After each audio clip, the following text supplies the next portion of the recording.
కొంటున్నారు, లక్షలు పెట్టి కోట్లు పెట్టుకుంటున్నారు. ప్రజలందరికీ కూడా నేను విజ్ఞప్తి చేస్తా ఉన్నా, వేమిరెడ్డి ప్రభాకర్ రెడ్డి 1000 కోట్లు పెడతాడట, నారాయణ 500 కోట్లు పెడతాడట.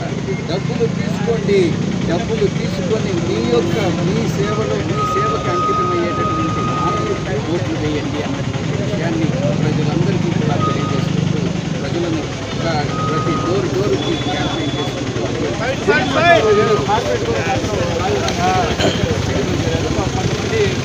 వాళ్ళకి కూడా రాజీనామా చేయలేదు.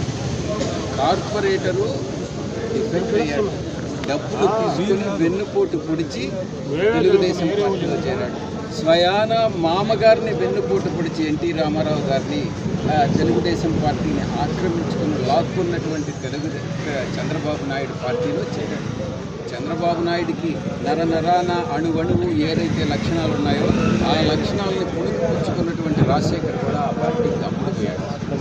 ప్రజలందరూ కూడా బుద్ధి చెప్పాలి.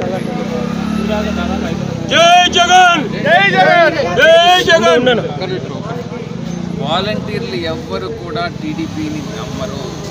వాలంటీర్లు అన్నటువంటి వాళ్ళు వైఎస్ఆర్ కాంగ్రెస్ పార్టీ ఈ యొక్క వ్యవస్థనే నిర్మించింది. వాలంటీర్లు ఎవ్వరు కూడా స్పాంటేనియస్గా పోవట్లేదు. వాళ్ళని మభ్యపెట్టి లోపలికి పిలిచి డబ్బులు ఇస్తామని లోపలికి పిలిచి వాళ్ళకి బలవంతంగా కండువా కప్పుతున్నటువంటి నేపథ్యంలో అలా చేసినప్పటికీ కూడా ఏ వాలంటీర్ కూడా తెలుగుదేశం పార్టీకి మనస్ఫూర్తిగా చేసేది ఉండదు, నిజానికి కూడా చేయరు. ప్రజలు అటువంటి వాలంటీర్ ఎవరైనా ఒకటో అరా ఉన్నా కూడా వాళ్ళు తిరిగి ప్రజల్లోకి కానీ వస్తే ప్రజలే వాళ్ళని కొడతారు అన్నటువంటి విషయాన్ని